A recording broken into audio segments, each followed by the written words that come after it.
Hey guys, welcome to part 3 of If My Heart Had Wings. This episode will probably be uploaded before episode 2 because I've been trying to upload episode 2 and it just won't work. It won't upload. I think it's just too long. I think it's just too long. It's over 2 hours long. So that's probably the problem. But what I might be able to do is just move the video over to my computer once I have it back and then just upload it from there. So it might be a while before you see episode 2. But in episode 2 we met all the girls at the Flying Fish Manor. We saw the school. We met a couple of Aoi's childhood friends actually, and we met one of the most popular girls at the school that he's going to, Amane. And it also revealed that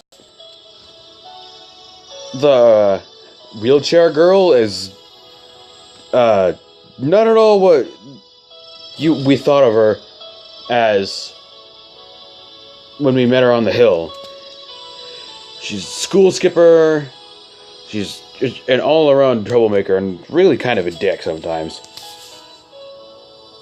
So, yeah. Let's get started from where we left off, or where I left off last time. Probably gonna record multiple consecutive episodes this time instead of one long one. So...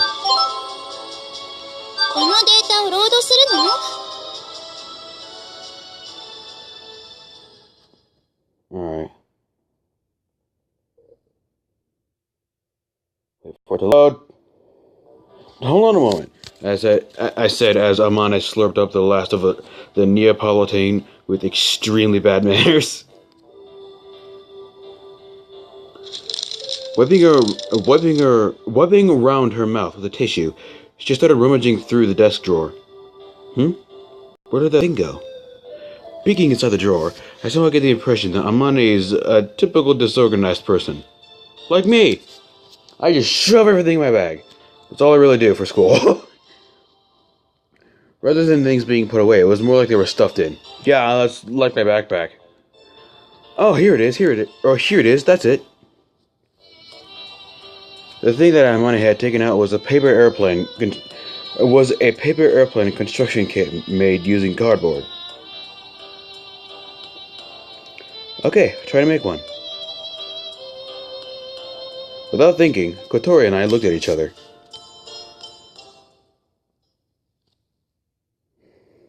I feel that manufacturing a glider and making things a paper airplane are completely different things. But for now, I'll try doing as she says. I was using glue and a craft knife. In about 10 minutes, I finished the paper airplane. It's not that hard to make a paper. You don't need to use a freaking craft knife and glue. All you need to do is fold paper in different ways, or the correct ways to make it a paper airplane. I'm not very good at it, but I know you don't need a freaking knife and glue. What the crap? Finished. All done. Oh. That's the kind of paper airplane they were making. Oh, I didn't read what that said. Log. Amane takes the plan that Kotori had made and takes a good look. Then she threw it. The paper airplane floated gently as it flew and landed near the wall on the other side of the garage. They flew straight forward, very nicely. It flew straight forward very nicely. It's a good plane. Kotori seems embarrassed about being complimented. There are many types of airplane. There are jumbo jets, small Cassians, fighter planes. Then there are paper airplanes, like the one you just threw. I kind of envision her having sort of a British accent. But other than that, based on the same principle. Paper airplanes, paper airplanes and jumbo jets are the same? Jumbo jets? Yes, the principles are the same. Using their wings to float on the air, in order to fly. Katori and I both tilted our heads in puzzlement. We both had a skeptical look on our faces. I can understand that a light paper airplane can fly by riding the wind, but it's hard to imagine that a giant hunk of metal can float in the sky. Yeah. But it's hard to imagine that a giant hunk of metal could float in the sky on the same principle. There must be some other method that allows it to fly. Amane goes to pick up the paper airplane that she had just thrown. I'd like to take a good look. Can the two of you see the difference between this paper airplane, between this airplane and this paper one? The size and material? Also, whether or not people can ride it.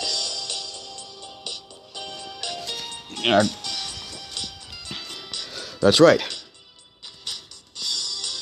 Then there is the whether or not it has an engine. On the other hand, everything is the same. We are just here we have the principles of flight. Regular airplanes are made from mostly the same parts as this. First, there's the body. Next are the main wings.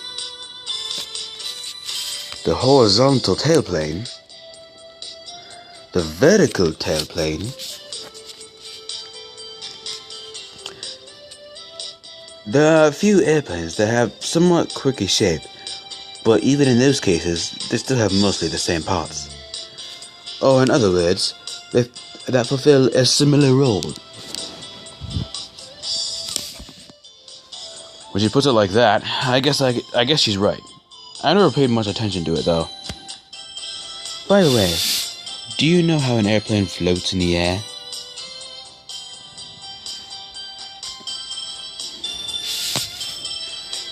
Because it has lift. Oh my god, why is she in a box? I freaked out about this last episode, but still, why is she in a freaking box? That's right. Like the force of fluid moving over a wind.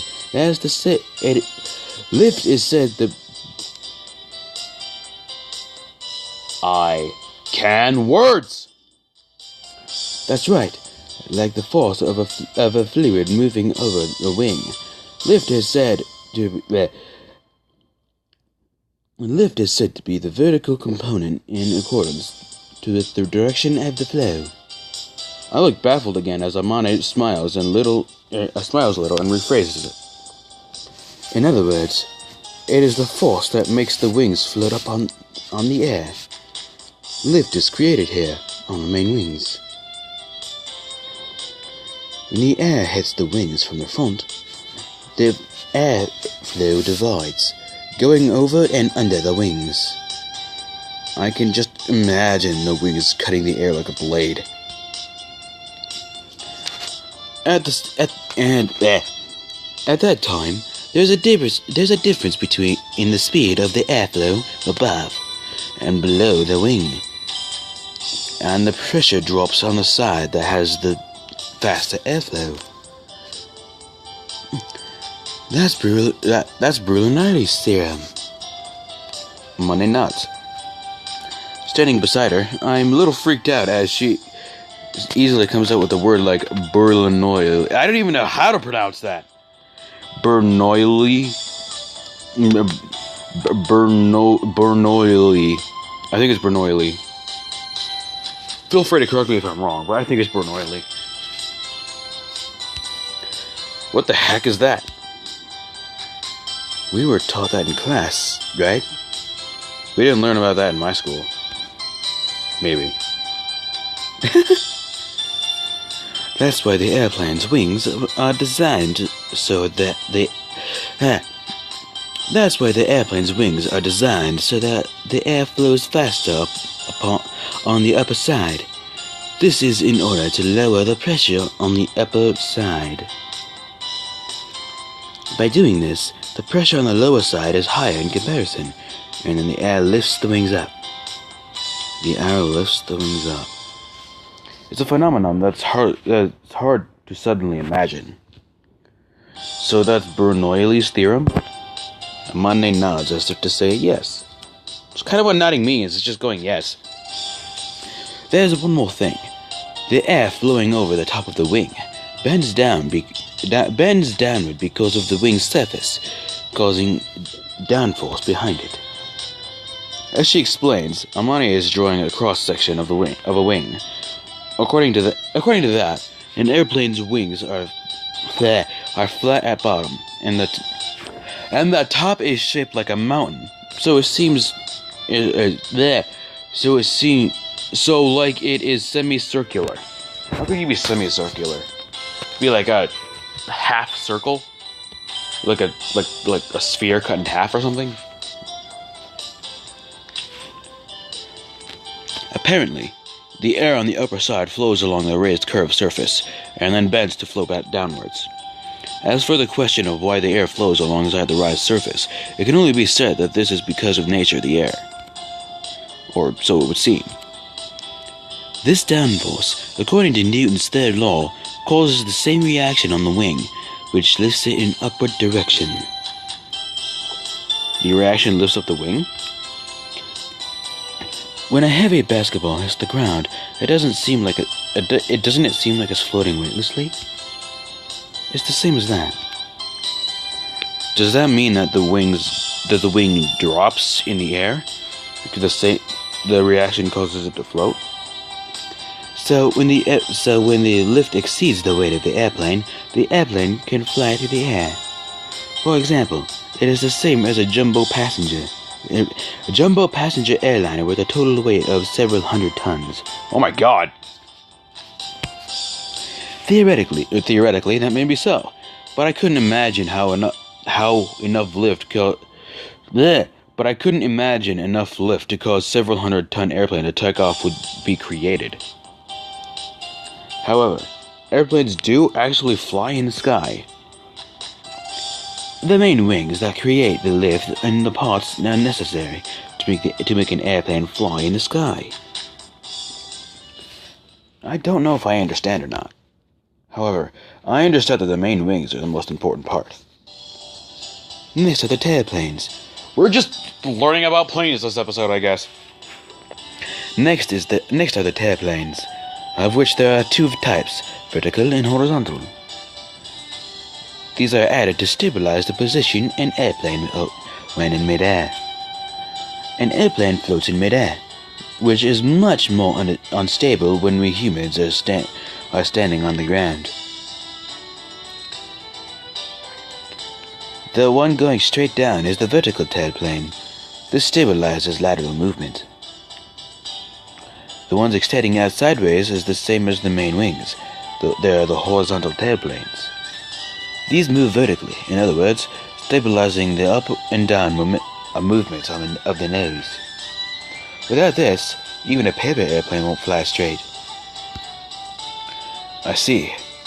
So that's why they all have small wings on the tail. Then there's the body. This doesn't have a direct relationship to flight. But if you don't have this, there's nowhere to attach the wings. And that's the basic form of an airplane. That hasn't changed since a long time ago, and since they're heir of the Wright brothers. I did a research paper on them once. Since that long ago? But the Wright brothers were the first people in the world to fly a plane, right? So nothing's changed since the very first one was made. The Wright brothers were the first to fly using a powered flight. Gliders were being flown even before that. Yeah, I guess so. I always thought that the Wright brothers were the first to fly. If you don't know the rule of the wings, you should try it on almost paper airplane. For example, if you wanted to bend the vertical tailplane like this, bend the vertical tailplane a little like this,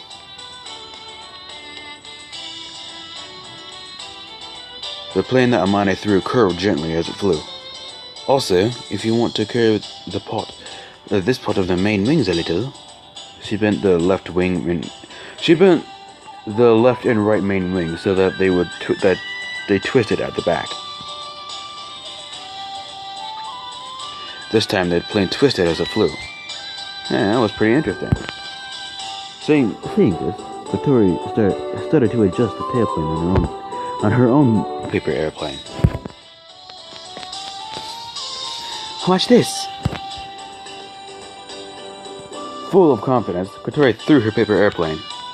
Whoa! Ah! Oh, even she Oh, I thought it was tumbling to the ground for a second.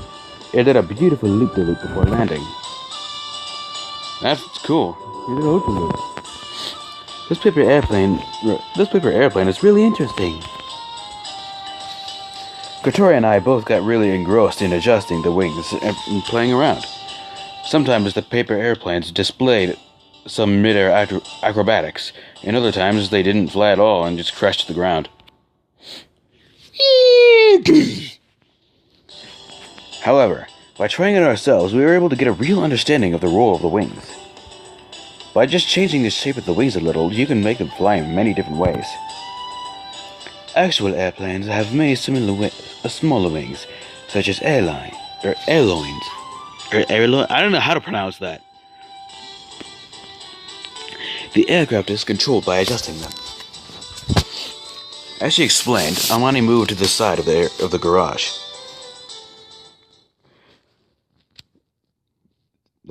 Them she lovingly...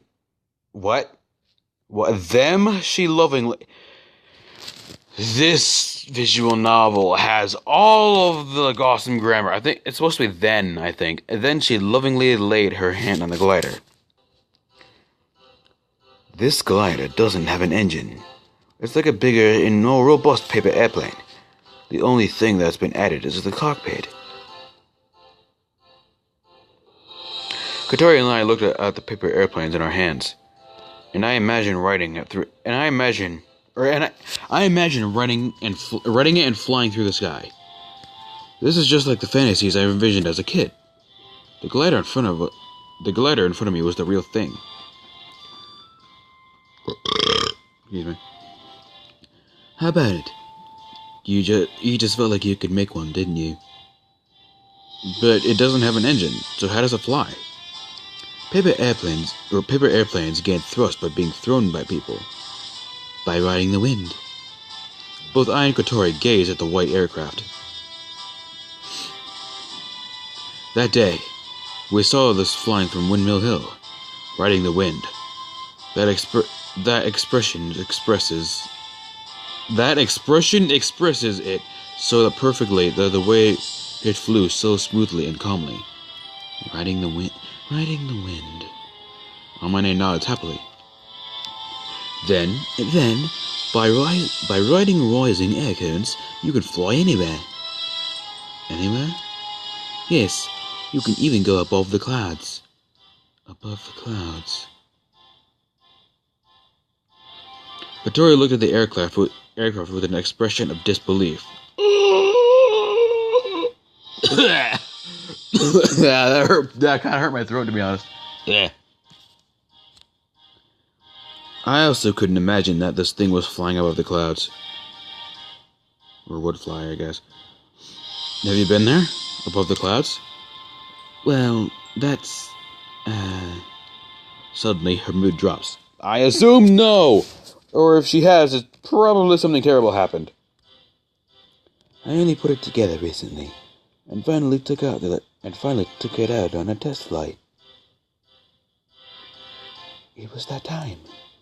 Katori and I react by exchanging glances. The wings weren't strong enough and snapped halfway through. Oh, that's not good. Did you crash? I think she crashed. Huh? So, you mean... Yeah, it was pretty dangerous. If they had broken completely, I might have fallen to my death in the lake. She laughed as she spoke. I have to rebuild them. It's because I'm not so good with my hands. Also, I know some of the instruments are broken, but I'm having trouble getting my hands on the parts. Why don't you make them yourself? Katori said that so easily. At the school where things like this are taught, they have all the equipment you need to make anything, from screw to an aircraft. That's no good either. Amane, with a troubled look on her face, took some broken parts from a drawer. The diaphragm is one of the parts used to make the airspeed controller. This was a special order, and the factory where this was made shut down a long time ago. Kotori and I gazed at the parts of the palm of Amane's hand. It certainly looks like it wouldn't be easy to make. Yeah, it's a freaking glider!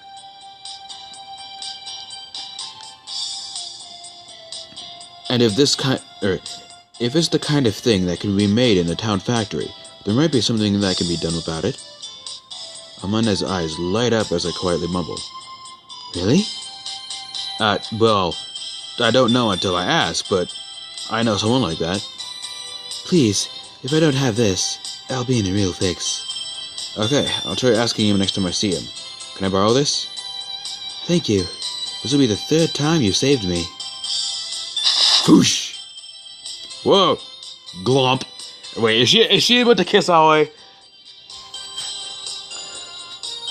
Suddenly, she gives me a full-on hug and we're even cheek to cheek. Glomp. It's a literal glomp.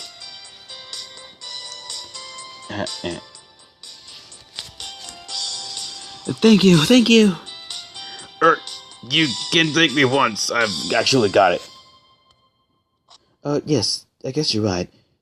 But this includes thanks for lunch. So let me express my thanks one more time. No, that's enough. Seriously. Really? Kotori is not happy. Kotori was sullenly glaring at me. I wonder if this will really fly. Kotori and I both gazed at the collider with some look on our faces. By the way, you two.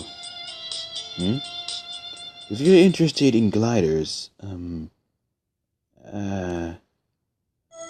bell rings, interrupting Amane. Of course it does. Amane flinches in surprise and quickly turns her back to us. If we're interested, what is it?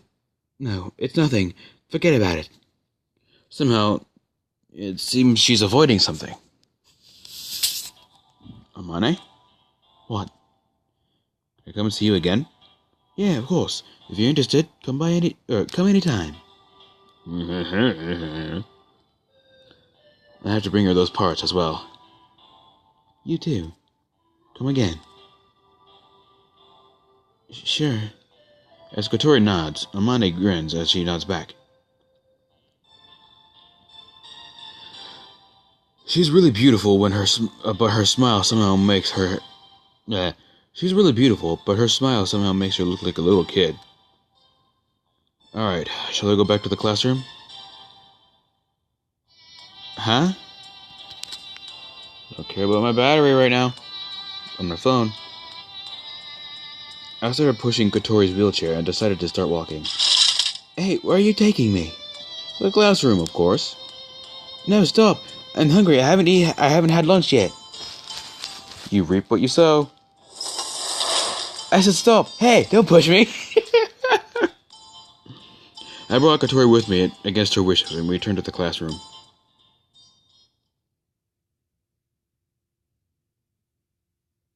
Someone's voice. Oh, hey. Oh, hey, we're back at Flying Fish Manor. I went back to the dormitory and someone called out to me when I was at the gate. Ooh! Tatsuya. Aoi. I don't know who the heck this is. We haven't seen this character yet. An-chan. Oh, so this is I thought this was a girl. I thought An-chan was a girl. Oh yeah, we discussed it last time. It's been so long since I recorded the second episode, I don't know.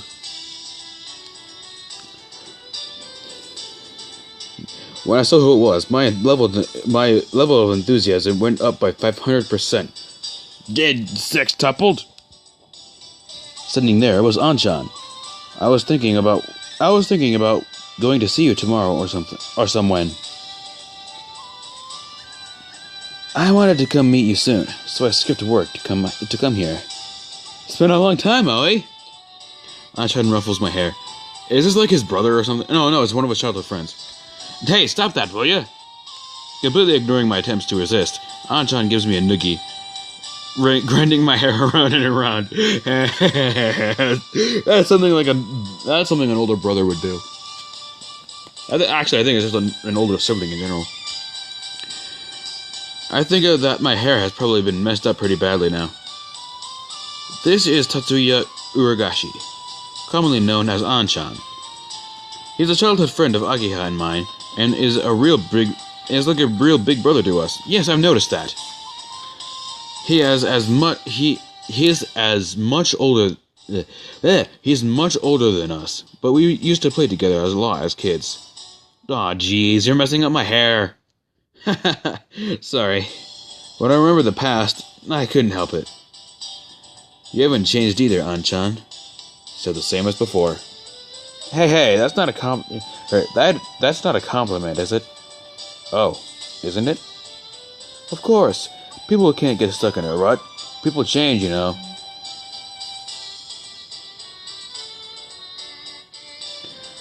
I'm getting tons of notifications on my phone.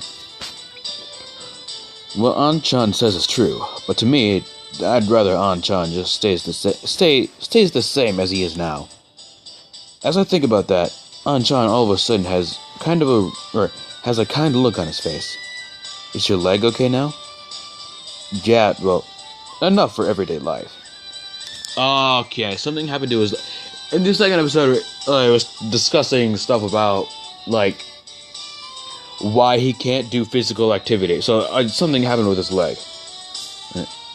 I guess. I see. It must have been tough. It's no big deal. I can have a normal life like this. On top of that, I had you there to watch me in the race when I tried the hardest. Okay, so he was injured in a race or something? Oh, he was riding a bike at the very beginning of the first episode. Maybe he was having a flashback or something, and that was when he was injured or something. That was a good race. You looked pretty cool. You looked pretty cool when you were on the podium. I came in third, though. In my previous school, I was in the cycle racing club. In the final race of the first grade, I was able to take third place spot on the podium. It was my best result. For the race, An-chan traveled a long way to come and watch me. Third place is still amazing. Yeah, it really is, man. Out of how many people were in that race, I don't know how many people were in that race, but third place is still pretty good. Yeah. Because of An-chan's kindness, I felt a little tearful. He sensed how I was feeling and started to mess up my hair again. But this time I wasn't so rough. So you're the dorm mother of this place, huh? Yeah. The Flying Fish Manor. It brings back memories. We used to play here a lot. We would come sneaking in. Oh yeah. Or huh? Oh yeah, that's right. Huh? Wasn't that what An-chan was talking about just now? By the way, is that girl a boarder here? Someone was hiding in the shadows of the gate. Kotori. It looked like she couldn't get past because An-chan and I were in the way. She could have just spoke to us normally, but instead she was hiding and watching us. Hello there, Missy. Hello. Kotori was still being cautious, but returned the greeting. Then we got out of her way, and she went into her composed mode and entered the dormitory. So that girl lives here, huh? You know her? Yeah. I see her in the town from time to time. There's a big dog near my factory, you know. Pedigree? That's a company name. There's a big dog that goes by my name. Owie, the dog.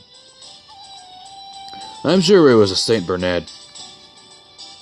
Yesterday, she was hanging around near. She was hanging around near Pedigree. Was she by any chance trying to stroke his head? Yeah, that's what it looked like. She was giving him food, but the dog only eats food from his owner. As I thought. That was in the things to do list. Stroke the head of the big dog in the neighborhood. It's really scary, but it might be unnecessary. But it might be unexpectedly friendly. If possible, I'd like to ride around on his back. So she was skipping school to go do things like that? Well, I'll forget about Katori for now. Anyway, welcome back, Oe. It's good to be back, Anchan. I seemed a little embarrassed as I answered, answered, and Anchan grinned at me.